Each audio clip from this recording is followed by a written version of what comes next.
The truthing question that for tonight is the mantra that you must work twice as hard to get half as much true for Black people in America? Or period. I think it depends on the generation. I've given up on that. I just don't. I'm not interested. I love that. Could that literally could be a sound for like TikTok? You know how they record sounds like, I'm not into it. I'm not. Yeah. What do you mean by that? Why aren't you? I feel like resistance looks like rest. Like it's too much. Resistance looks like rest. It does. And like the whole working twice as hard. Yeah, that is true, but I feel like at some stage, like that's what people expect from you almost. Mm-hmm. And the toll, like emotionally, physically, that takes is too much, and it just isn't sustainable. And I refuse to participate in it because I think that just further elevates the white supremacy, essentially. And the expectation. Yeah. You said something that is expected. Do you feel that it's expected, anybody who wants to jump in here, for you to do more than your peers do? I don't think that there's an expectation, but I do know that we're battling our own beliefs sometimes because of what we were taught growing up and because of the struggles that we've seen for others. But, and I'm gonna say this, it may not be related to even their race. It could be that individual's competence. You never know why they have to work twice as hard, right? You just don't know the circumstances. But I agree with you. I don't feed into it. I actually do my best to not work as hard because I'm not killing myself to get laid off and forgotten about like I'm just another black dot on your on your data. Like it's not that deep. But just real quick, can I ask both of you, like Komei, when you say that you reject that idea now, were you that way 10 years ago, 15 years ago? No. 10 years ago, it was more like, okay, like this is just expected, this is just what you do. Mm-hmm. And then the further along you kind of get, you realise that it's almost kind of like, how do I describe it? Like, the more you put yourself in like the position of like being readily available to people, just generally, I'm just speaking like very generically, the more that person kind of abuses it in a way. Yes. And I feel like they just kind of, it just becomes the norm, the expectation. And we're doing a disservice to generations to come if we continue acting as if we are superheroes. Right. And have you always had that attitude where, Shantae, that you would? No, because I thought I had to work twice as hard, 3 times as hard, and be more visible. So I just became comfortable with the idea that I'm not going to do that to myself anymore. Probably within the past, during COVID. Yeah. Okay. Yeah. Anybody else have the experience of thinking they had to do more to get less?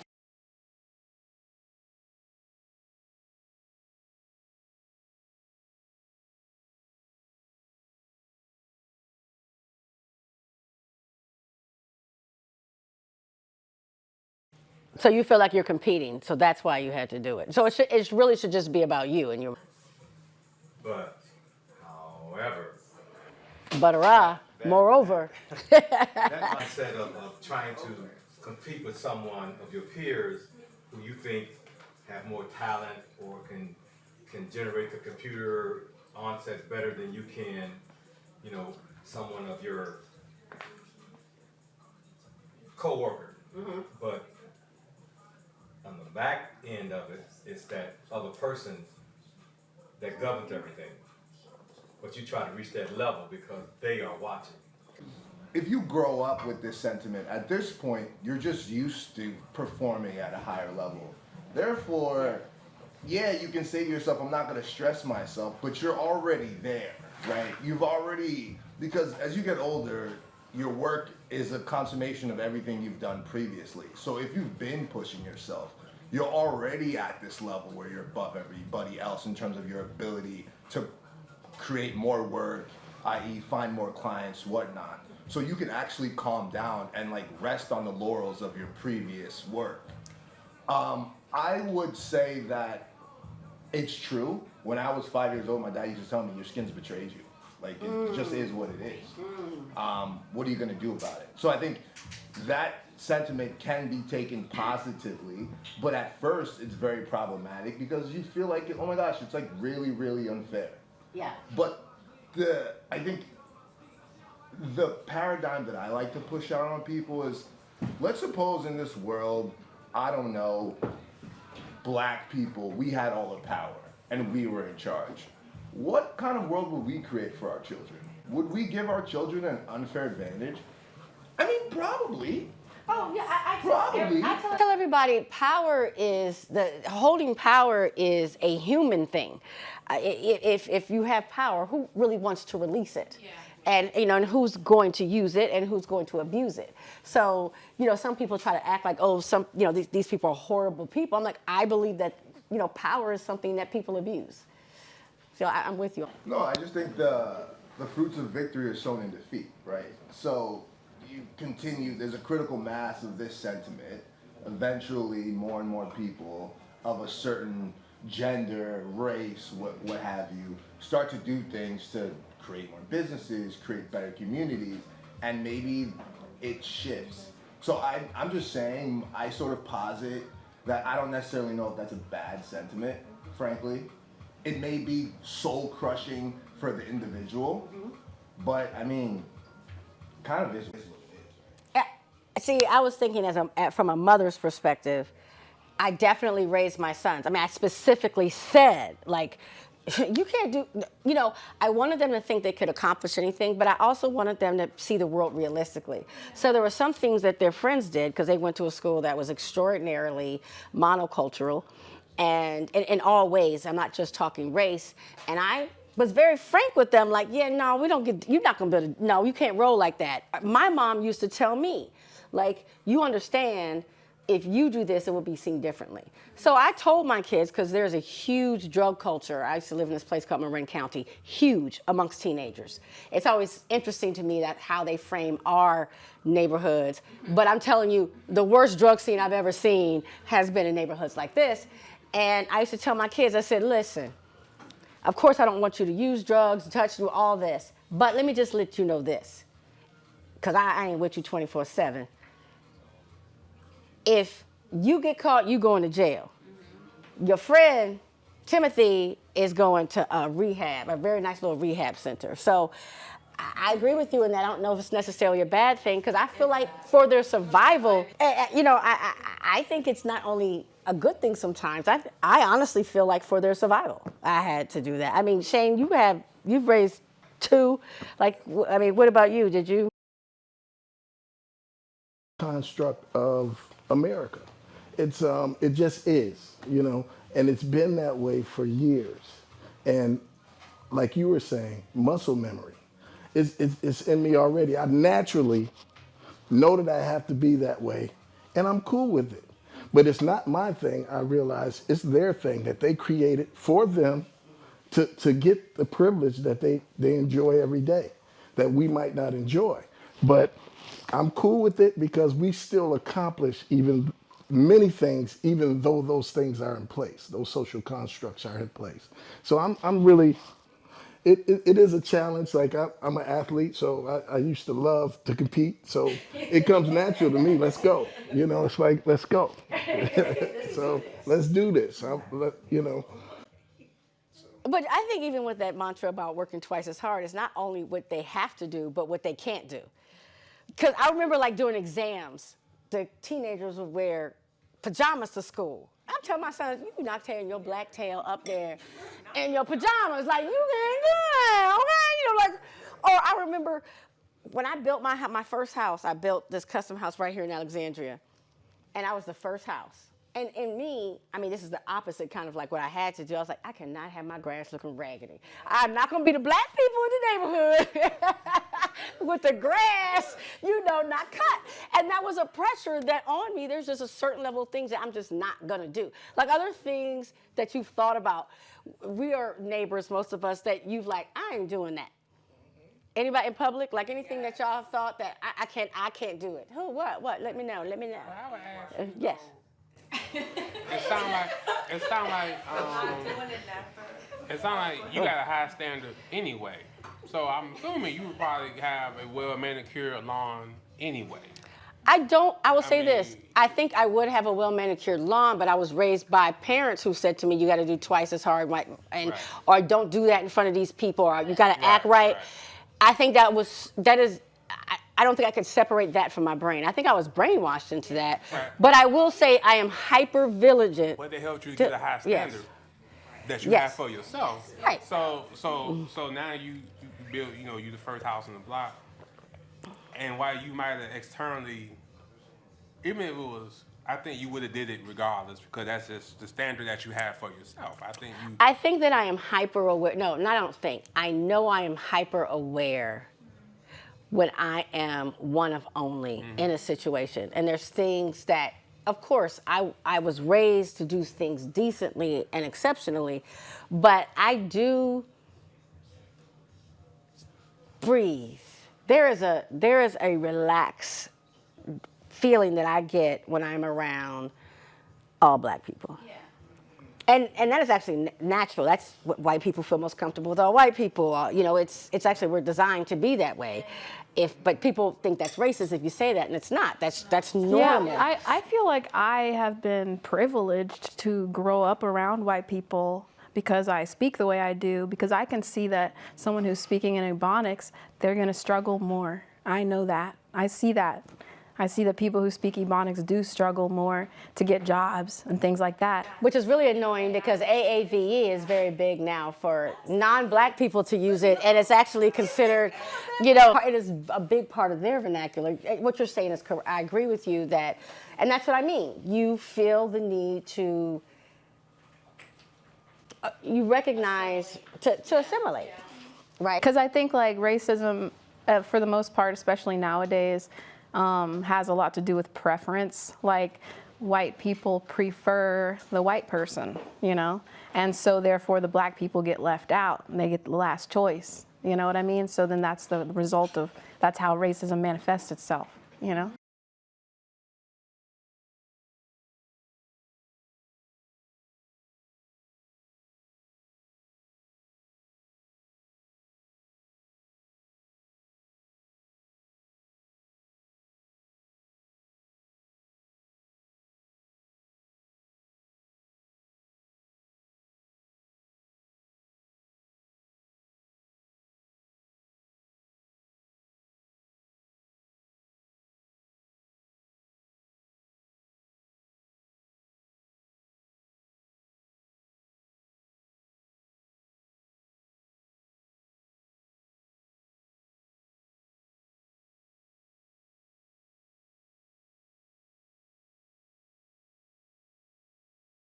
I think the majority of us act differently in places. And I don't think that's even, I think it's different for us as black people, but I think all people, may behave differently at church than they do at work, than they do at home, than they do with their friends. I feel a freedom now that I certainly did not have 10 years ago. And it is so nice. Yeah. So I will say, and I tell people this, I said, listen, who you see now took a lot of time, thank you, and lessons. Because what I eventually learned, and sometimes I want to tell, this is my opinion, and I would love to hear you all's opinion, what you say back. What I have learned is that it doesn't matter. It's like, for instance, how I'm doing these truthing cards and how I'm just being my full authentic self. I was the master code switcher. I was raised on the golf course community. I was a kid, like after whatever. I was that person. I was always the only, right? And what I learned is, regardless of how much I hid my full self, And it's not really even just about how you talk or whatever, but just even sharing your concerns. Because I know black people who won't mention that they're sad the next day at work because of a brutal killing that they've seen on TV 7,000 times, or, you know, the way that we mask and muzzle ourselves.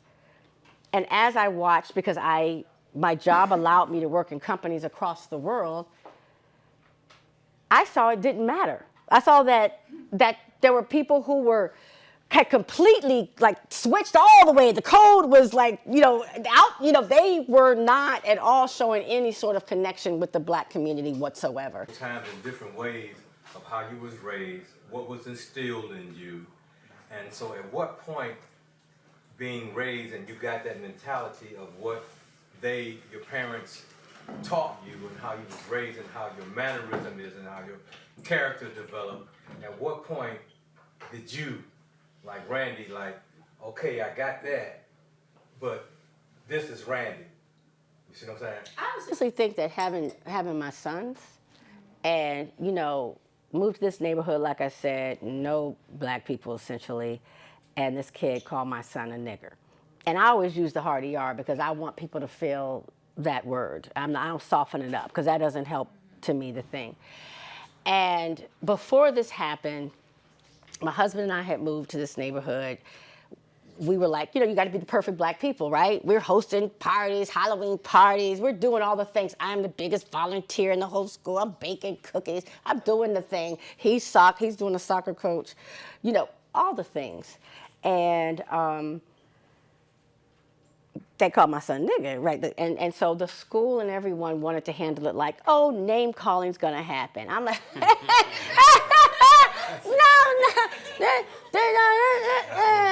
that's not a name calling. That's not calling someone stupid head. Yeah. This is different. There's a history here.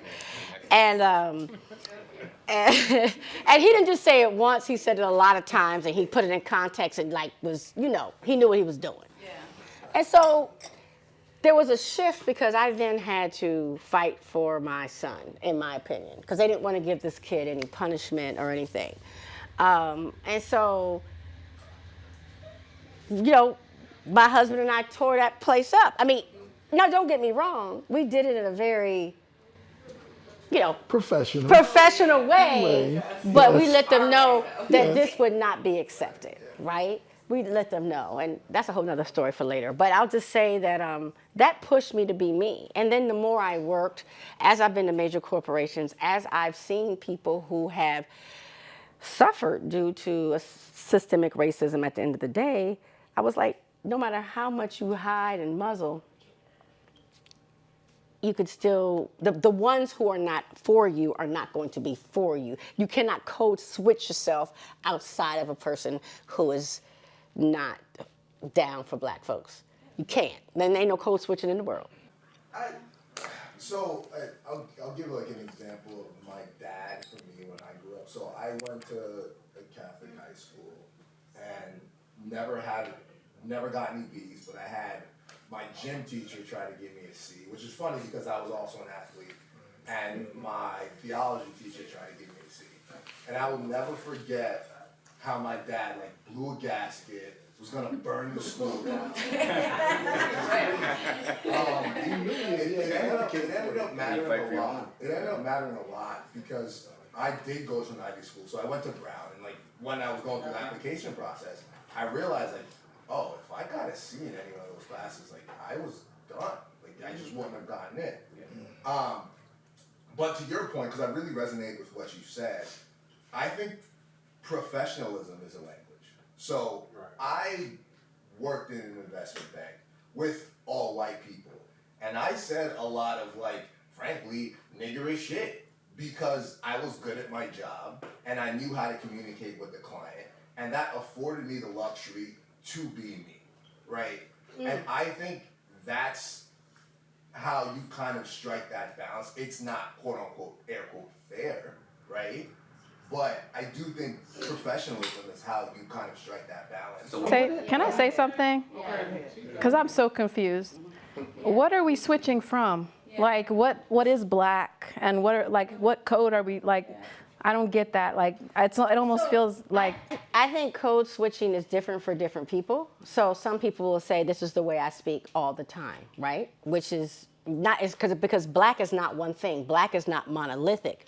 But it is whatever black is to you, when I say code switching, that you in any way hide that. So that may mean that you don't wear your hair naturally. That may mean that you don't mention the church you attend. That may mean that you don't say certain words. It means that in some way you are hiding your identity. That's what it means. And so the example I used was when I would attend certain events. Like, it was always interesting to me after George Floyd was murdered, the people who came out supporting, being anti-racist. While I was anti-racist, I don't think that I was open enough to show that at work because I didn't want to highlight my blackness.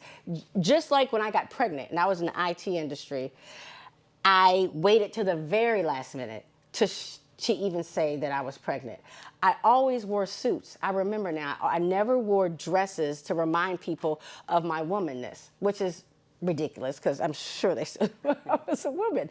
But I'm saying, so when you feel a pressure to hide any part of your identity, that's code switching. And it's not, black in the community, the black community is talked about. In the gay community, they would talk more about keeping it in the closet. Being in the closet. But it's the same thing. It's hiding who you are. But I think even it's inappropriate when they say you're acting white. You know what I mean? You might have to code switch when you go around black people, your people, sometimes. That's a good thing, but some people do. Like, they get more, hey, what's up? What's going on? You don't talk like that, you know what I mean? Or you think that's what they talk like, or that's what they want to hear. I act happy when I'm sad, or like I don't bring the negativity with me when I go places. I try to keep a positive when I'm around people, and I deal with my negative, sad times, hopefully alone, or yeah. So you code switch your emotions. Yeah, I would say if anything, that's what I do. I'll say this though, but first I want you to say something. No. I was just gonna say, I think sometimes we could be so stuck in our code switching that we don't. I feel like I do that around black people and white people. I do that around everybody. I was retired naval officer, so I was the only in a lot of environments. But I never felt the need to, because I had a high standard, just how I conducted myself and how I treated people and how I communicated. But I never felt the need to,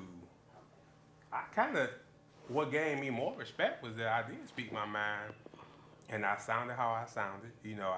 I don't know how to switch.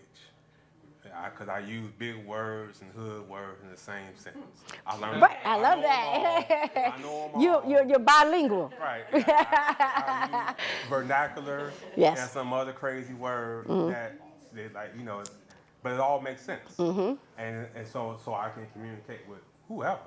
But they like the fact that, like the captain of the ship, he always asked me questions. He said, I know you're going to tell me the truth. Mm-hmm. Everybody else going to tell me what I want to hear. And I say, no, I can't do that because your ass is crazy. So if I don't keep it to you real, we as a group is going to be in a bad situation. So I think kind of like you said, you because of how you conducted yourself, and that you didn't do it because you felt the pressure to it. Just if you had that high standard, then I think that, and that some of that comes from what you were taught. Right. And then so you're not necessarily like, it's in the front of your mind. But if you always felt, I know I gotta be great at what I do, then you'll be fine. But did you ever feel that you had to be better at what you did than your white counterparts? I did, but I would say not. So you did. But I felt, well, what I observed is that the opposite kind of. Mm-hmm. They're not as good as people told me that they are. We're right. But that's to so- get half as much in the system. So I said, okay, I got these. So all I got gotta this. do is just keep doing this greatness, and I'll advance, I'll, make rank. But also there's the inverse of that, which is like not necessarily that you have to work harder, but that they value your work half as much. So like you'll be working just as hard, but oh no, we don't want to pay you that much. Like we want to pay you what we expect to pay for other people like you. You know what I mean? And that happens. And that's very real, because But that when people happens with try to women, argue that, I mean, yeah, with women and black women, if you look at the chart, we just had actually equal pay day like 2 weeks ago. When you look at what we make for the exact same credentials and the exact same jobs, we make less. So black men make less for the same exact job than white men. I mean, this is fact. This data is put out every year, and so people would like to say, well, this isn't true, and it's not half as much, certainly, but it does. Right, like let's say there's a black-owned boutique and they're selling clothes, and there's a white-owned boutique that sells clothes. Well, the white-owned boutique might be able to charge like $400 for some jacket or something, whereas people are not going to want to buy that for the same price, same jacket or whatever. They might want to pay, $50. Like you never know. I feel like it's valued less. That's true, but I think a lot of that comes from within the community, and that's the outside the community. Yeah, we definitely have to go on that. Because you expect something from black business that you shouldn't. I think black people are racist against their own kind. I think black people. Prejudice against our own. Like racism, you have to have some power, and we don't have power against one another, but we are prejudiced against one another within our, which is Because the brainwashing is on everybody. Yeah, but the fabric of this community is that brown people are less than. So of course, when it comes to how they pay us and how they treat us, It like reinforces that belief. Yeah. you're getting bonus. You're doing better than you work. Like you started out working for free. like, well, you're gonna go to the slavery, you're gonna go to the race card, but no, that happened. And then when you get discouraged and in your moments of reflection and seeing that everybody views you as less than, you start to think, am I less than? But see, we won't, because we're educated. That's the greatest thing about being educated. You know better than that.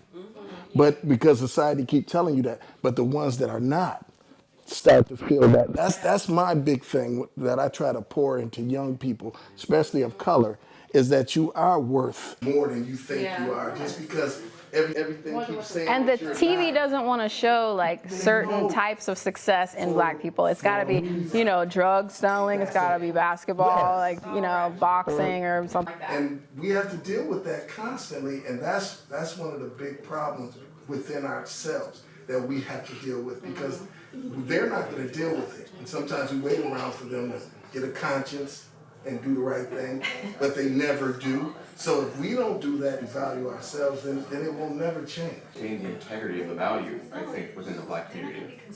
It's, if you look at branding, right? Mm-hmm. Coach always had a sale. And so people are like, it's just Coach, whatever, right? But you look at some like the high fashion brands, like Louis Vuitton or many of the other ones, you never see them have a sale. If anything, there was a price hike. Yes, they tell you don't put things on sale. Yeah, same jacket, throw a 40% on top of it. But that, I'm sorry, but that is not because they're not having sales. That is because we live in a world that has always told us that certain things are better. So if it's white, it's better. Don't let it be European. If it's Italian or France, we think it's better. We've been taught that, and we've been taught that anything that's from black people or from the continent of Africa is less than. And so that's what we've been taught from the beginning. What I'm trying to get at is, let's go to your job, right? There's some people that go and they'll get a job offer, and they're so happy to get a job offer they won't even count it. Right? As a black man, I'm just so happy that they accepted me so that I can get in here and make a good name for myself. I'm not even going to count it, right? But then depending on, of course, education and the other experiences that you have, there's a lot of other people that will counter. And they say, listen, they might not give it to me, but at least they know I'm serious. Thank you so much for and that. if I settle, I've done my market research. I know that this position pays this amount of money. I know that they're offering me a fair wage, but you know what? I'm going to still try. But there's also like a level of desperation that a lot of black people feel, which is When you talk exactly about why they. maintaining the integrity of the product, we are the product, right? You are a black person, right? You are worth it. And so don't jeopardize your integrity, but we've had to do it so many times just to get a seat at the table. So that's kind of the counter where we started, because I think you made a really good point about how the adage of working twice as hard to get half as much can be helpful, because it helps you to have a very high standard of work. But at the same time, there's a real negative side to that, because it makes us feel not worthy and demand what we're worth. And I have experienced both of those.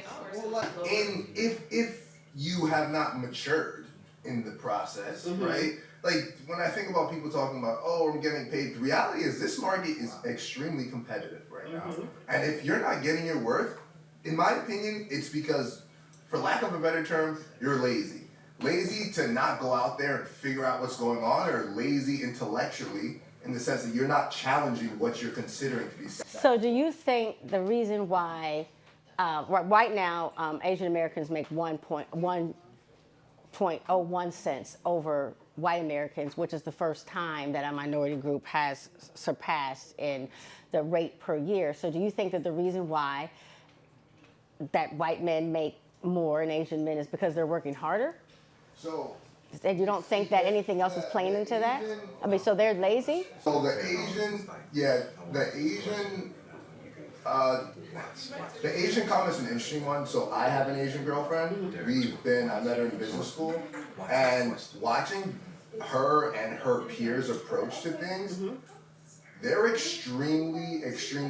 Their New Year's resolution is Gong Shi Fat Chai. This means hope you get rich. These people are money obsessed individuals. That's all they're about. So when you are obsessed with money, you know every margin, you know every deal, you know in other words, every node in the, call it, value chain of how to get to money. Therefore, you will maximize value. So it doesn't surprise me. But is it obsession, But what I'm saying or is it that they're just so dedicated or focused or disciplined? Yes. So you think that the pay rate disparities and the job level disparities is based on someone's laziness, or? I'll put it this way.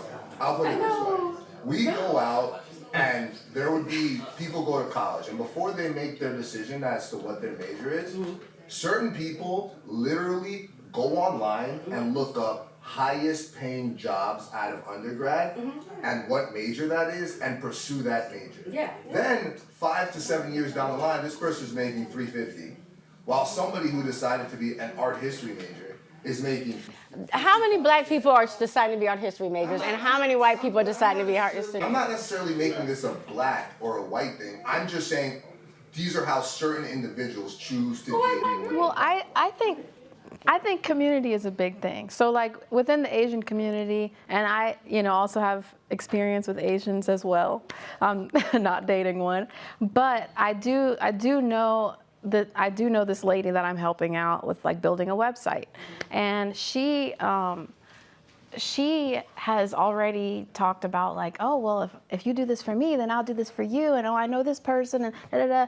That's how they operate. Like they work with that social network. We all build up together, like that's how they operate as a community. So I think, like, we're kind of a divided community, like there's a lot of abuse that we inherited from slavery, and that has influenced how close we are as a community. Well, wait. Before we get there, I want.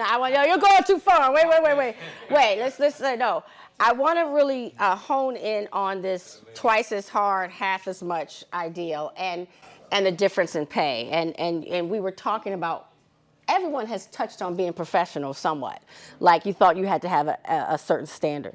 What I'd like to know is professionalism white-centered? Yes, because they created it here in America. So they have that unfair advantage that they set the standard. So we've labeled that professionalism, but that's not. We don't even know what professionalism is outside of what they created. When I see the men going to work, when I've been on East and Western Africa, the clothes are sharp. And a lot of my brothers and sisters couldn't wear that and be considered professional here? No. I mean, black women couldn't wear their hair in braids in the military until 3 years ago. You know, or certain hair colors. My daughter's in the military, and the things that she is seeing now that are changing in between 2020 to 2023 are completely different from what they were when I joined in 95. Completely different. So, yeah, well, go ahead. I'm sorry, because you were about to say, no, go ahead. What do you mean when you say they created professionalism? White people did create that. They created the workforce here. You have to look at it like who created the business, right? Whatever that CEO or that founder is, they create the culture. But what gave them, how did this happen? What was the precedent? Stolen. You stole it. I don't know what else to say. You stole it. Where I'm going with this is in the modern world. When I say the modern world, I'm maybe talking like post-Roman Empire. They were the first to fundamentally industrialize and operationalize scale of goods on a massive level. Therefore, they actually created the framework to do that. Now, historically speaking, if you look at like historical Egypt, you look at like Shaka Zulu Empire, those things were done at that scale at that time. But in modern day, the white man has control of that scale. Therefore, when it comes to professionalism, well, you'd argue that they probably had the best system because they figured that out to that scale. Therefore, you can say they were oppressed in Europe. They were oppressed in Europe. That's why. And when they came over to America, in their mind, I'll never be oppressed again. Correct. So they created a system that they will run, and it will be for them and by them. And it's, but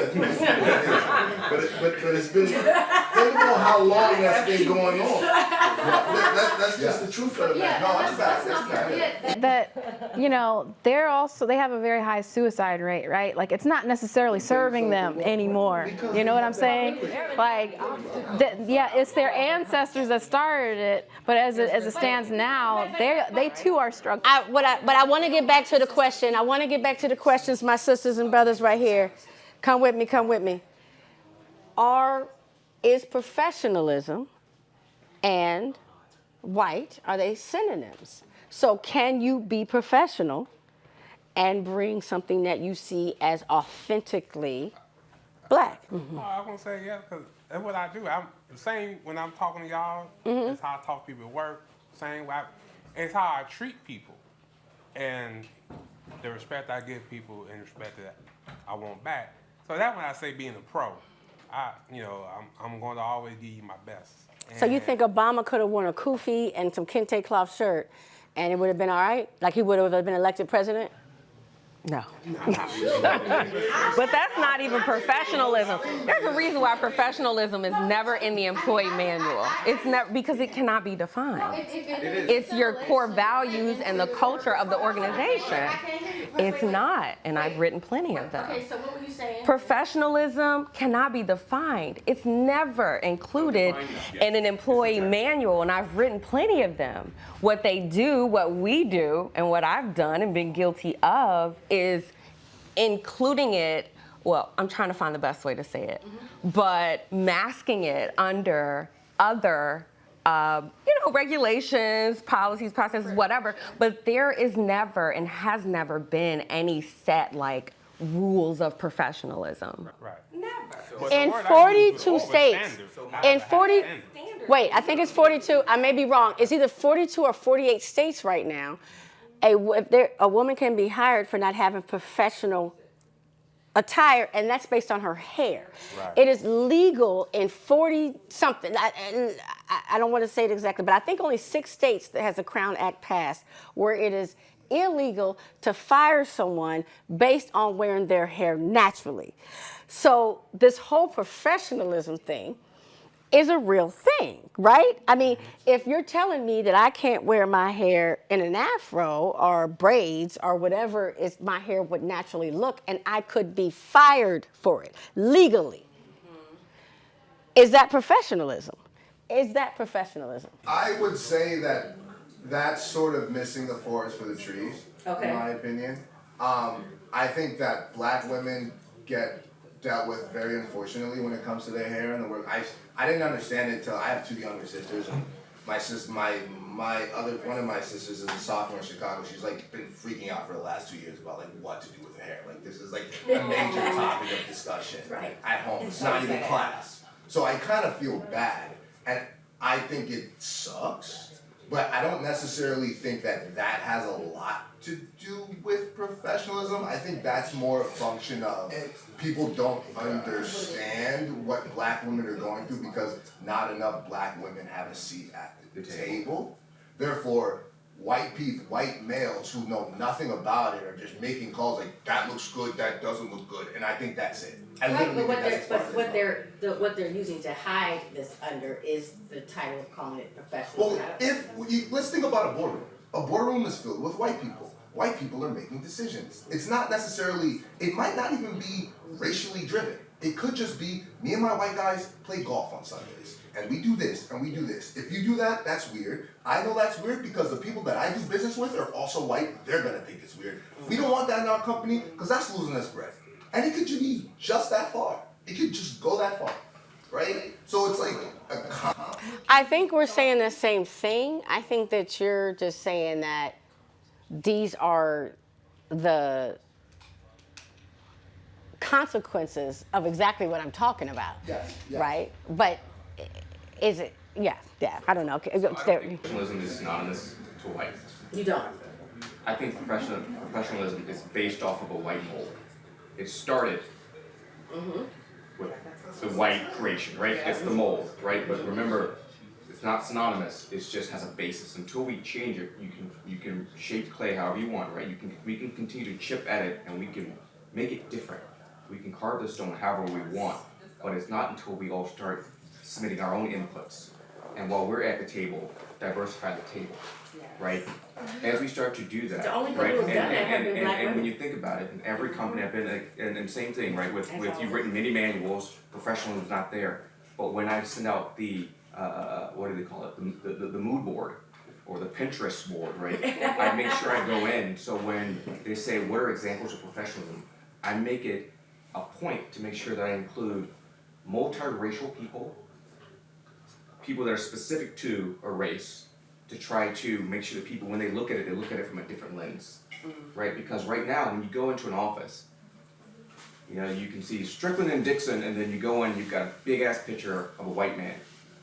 You go, what the fuck? Okay, so that's the mold, right? But when you start going into other places, I think the Conrad, or it was some hotel I went into, there's a beautiful young black girl on one of the main walls right when you walk in, and it completely changes the thing, right? But as you go around the hotel, and there's all of these other pictures as well, but each one is, you know, just different theme or whatnot. But something just like that in the lobby or in the foyer of your house or wherever you put it sets the tone. And so when you show up for the interview, that's the mold, right? But sans said picture, sans said arrival experience, the foundational mold that we have is of a white man that started the shaking of hands, and not white woman, but it was white men that did business from the beginning. It eventually changed over time, and we're still changing. We're changing rapidly, which is why we start to see different variations, different brothers and sisters able to wear their hair in braids and wear different cloth, right, in different styles, right? We've started to make it our own. There's another gentleman that lives here who makes suits, right? Love that guy. And he looks sharp as hell every time, but you can tell that when you look at him, you see professional, but you don't see Jose Bank or you don't see a Brooks Brothers. You see just professionalism. You're like, he looks sharp. He looks like he can go to a So let me ask you a That's question. definitely intense. If he went to a traditional company, let's talk some of the big companies, and he wore one of his suits and it was purple, but sharp, like this is a well-made suit, and it was purple, do you think that he would be seen as Absolutely. Yes, and I know. I think he would, and I think the idea of professionalism is changing, right? I would literally dress It's not the same. So I would wear turtlenecks. I would wear the most random things that people don't agree with, but it looked hot, and people come to me and tell me that. I didn't ask, does it look hot? I didn't ask, were you fashionable? I'm saying, would it be seen as professional? So you mean to tell me, let's just be, you mean to tell me that if Barack Obama had taken his oath of office in a purple suit, that you don't feel as if news that the majority news stations, ABC, CBS, whatever, and Fox, would say that he looked ghetto. Wait, no, seriously. I'm talking about he got the best, the most expensive suit. No, I really want to hear this. Hold on, I want to hear what you say. And I'm going to go around and ask everybody. No, wait. All things being equal, if Barack Obama went and took an oath of office in a purple suit made out of the finest designer, I don't know who that is, Versace, whatever, would he have been at all criticized? And I ain't gonna mention the tan suit Easter incident, but okay, would he been criticized for not being presidential? And I just want to, from everybody, Derek, be honest. In response to this particular question. no, but simply because it goes back to the mold. Every president, if you look back, has fit a certain mold, a certain look, right? So you have to, again, identify your audience, sorry, and know kind of what you're walking into, right? So going purple suit into inauguration, absolutely not. Okay, same. This is the country we live in. They called him a liar when he came into Congress with that. Never done it. It was wrong. So they change the rules when they want to, and that's not fair. My dad was the CEO of a car dealership. He went down to buy cars. He took his I think the vice president of used car area. So they bought a whole bunch of cars, and he was white. My dad was black. They both had tailored suits on. They went to him to sign the check, and he told them, I can't sign the check. You gotta go to my boss. My dad is humble. Like, he was like, you got a chuckle out of it. He probably ain't say nothing until he told me. But those are the microaggressions. And I think they're macroaggressions, actually. Yeah. But those are the microaggressions we have to just shove off every day. Every day. I don't care if you're on that level. And I'm cutting you off, Shane, not because you're going too long, but I just want to get everybody real fast. Comay, yes or no about this professional suit? Yeah, I agree with you, and I think it's just a certain mold. Like all presidents, they fit this certain typecast or whatever else, and so I feel like He would have worn that regardless. Like, I just feel like, I don't think he would have worn purple suit. So, okay. So If you see, Michelle has also changed her look since being. I went and saw her speak about 2 months ago, and she said she did not wear braids in the White House, and everybody agreed with that decision. And she didn't feel comfortable wearing braids, and now she wears braids all the time because she feels the freedom to wear braids, and her hair looks gorgeous, but it went in her mind and all of the advisors' minds, and these were white, black, a very diverse group of advisors said, you can't wear any braids, boo-boo. It always takes the first person to break the mold. Absolutely, and that's what you're seeing, and that's what you're seeing in the black hair movement, I think, now. So could Barack have done it and been seen professional? No, but but since he had the long coat on top of it. The way people look at corporate America is very simple. Professionalism equals efficiency, right? If this guy is spending time thinking of what's a tough shoe to wear, he's like, let me throw on the purple, let me get the Timbs, like he's trying to get fresh. I want you to think about protecting my country. But see, I'm just saying what an American thing. Respectfully. Let me explain what American Okay, but respectfully, you took it where a purple suit means they got to wear the Timbs or whatever. Like, what if same suit. Okay, so the point that I'm making is presidents wear very mundane, plain clothes. But which is exactly my point. Are they wearing that? And they just studied the colors, the tweeds, and everything else, and that's why they're very muted in what they wear. But that's completely different than what, like, if you go to like a law office or if you go to, any other, I guess, corporate America office, because they have some of those studies, right? But this is a very jaded, hard question, right? Because it's such a small box. Okay, I'm sorry. That's a good point. It's a small box. So how do you feel about the statistic that a person with an ethnic sounding name has, and this is proven, I think by the Harvards and the whatever, has a significantly lesser chance of getting a job than someone that has a traditional American sounding name. So I was getting to you two. You can either answer the Obama question or how you feel like, about what I just said. I guess I'll hit on both. No, I don't think Obama could have really gotten away with that. And I believe personally that he had to step on eggshells the whole entire time. And another question, since people say it's just a presidential thing, could, who came in for Obama? Bush. Could Bush have worn a purple suit? Listen, like, I think, Could he have worn a purple suit? And been not could he have worn a purple suit? Bush. No, I don't think so.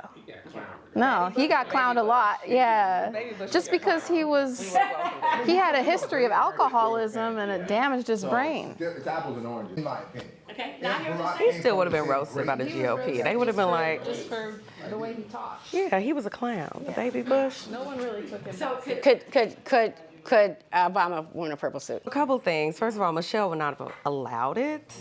As much, even if he loved the suit and he said, my mama said it's good, Michelle would not have allowed it. The girls would have clowned him, okay? Second of all, black people would have clowned him. Like, bruh, we know you like that and all. So the pressure would have come from us for real. All black people. A lot of black people were like, Well, "That's maybe what I'm Detroit talking crew, about." like D-Town would have loved it.